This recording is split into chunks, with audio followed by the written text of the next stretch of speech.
تعالي بقى أقولك نعمل البانيه بخطوات بسيطة ازاي، ومن غير دبكة ولا دقيق ولا بيض وبقسماط والكلام ده كله. هنعمله كله في خطوة واحدة وسهل جدا، وقرمش من بره وطري من جوه، والطعم حكاية تانية خالص.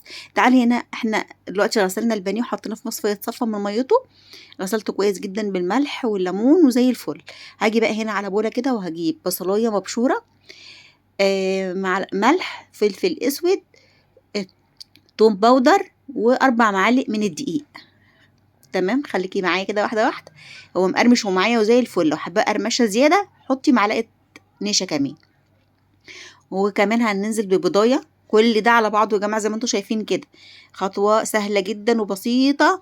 هنزل بقى هنا بحوالي ربع كوبايه من اللبن. هنزود شويه لبن كمان دلوقتي، بس هنشوف الخليط دلوقتي هنحتاجه ولا مش هنحتاجه. وهنزل بمعلقه كبيره من دبس الرمان.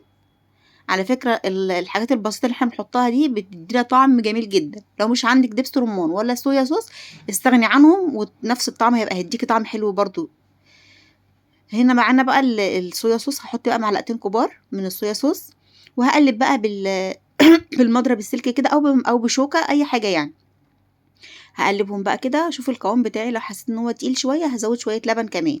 انا عايزة الخليط بتاعي كده، ولا هو تقيل قوي ولا هو سايل خالص. عايزاه كده زي خليط الكيكة كده. انا حسيت ان هو تقيل شوية، فهننزل كمان بربع، اقل من ربع كوباية لبن، حوالي مثلا 3 4 معالق بس كده. وبعد كده هقلب بقى شوية كده. هخلط الدقيق كويس عشان ميبقاش فيه كلكعة من الدقيق. لو حابة تستغني عن البصلة المبشورة مفيش أي مشكلة، ممكن تستغني عنها وتحطي بدلها بصل بودر، بس أنا بحب البصل الفريش في الأكل يعني. هنزل بقى بالبانيه بتاعي كده اللي أنا غسلاه كويس جدا. هنزل بيه كده، وابتدي بقى إن أنا أقلبه كده في الخلطة بتاعتي. لازم بقى نركنه بقى كده. احنا ممكن نعمله مثلا قبلها بساعتين 3. المهم عشان يشرب من التتبيلة دي، ويبقى ايه، يبقى طعمه كمان كده وانت بتاكليه يبقى واخد الطعم كده الحلو ده. انا هسيبه حوالي ساعتين بس كده، وبعد كده هبتدي ان انا ايه اشوف هعمل معاه ايه. هغطيه كده وهركنه حوالي ساعة او ساعتين، ويفضل ان هم يكونوا ساعتين يعني.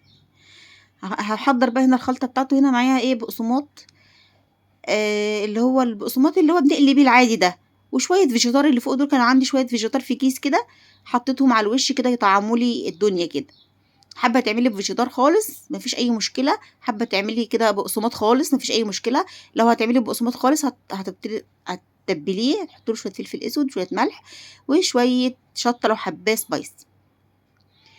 انا ما تبلتش عشان الفيجيتار عندي كان متبل وواخد ايه في الاطعمه بتاعته كلها يعني.